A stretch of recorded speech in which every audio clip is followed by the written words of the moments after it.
আগে মনে হতো সমাবেশ সফল করতেই হবে, আর এখনকার মনে হচ্ছে যে দায়িত্ববোধ থেকে সমাবেশ সফল করতে হবে। আগে মানুষ ঘর থেকে বের হতো মোবাইল রেখে, অ্যান্ড্রয়েড মোবাইল রেখে নর্মাল ফোন নিয়ে, যে জায়গায় স্পট দেওয়া থাকতো সেই স্পটে চুরি করে করে পলায় পলায় আসতো পুলিশের ভয়ে, হেলমেট বাহিনীর ভয়ে। এবারের সমাবেশে স্বতঃস্ফূর্ত অংশগ্রহণ, আগেও যেমন লোক হয়েছে স্বাভাবিকভাবে এখন একটু বেশি হবে।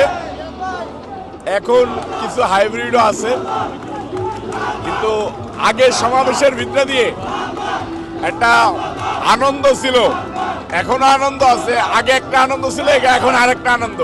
আগে মনে হতো সমাবেশ সফল করতেই হবে, আর এখনকার মনে হচ্ছে যে দায়িত্ববোধ থেকে সমাবেশ সফল করতে হবে।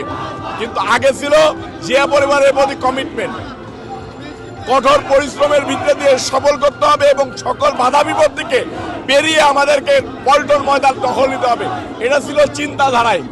এখন পল্টন ময়দানে আমরা সমাবেশ করতেছি, ইনশাল্লাহ কোনো বাধা বিভক্তি নেই। দেশে গণতন্ত্র প্রতিষ্ঠা হচ্ছে।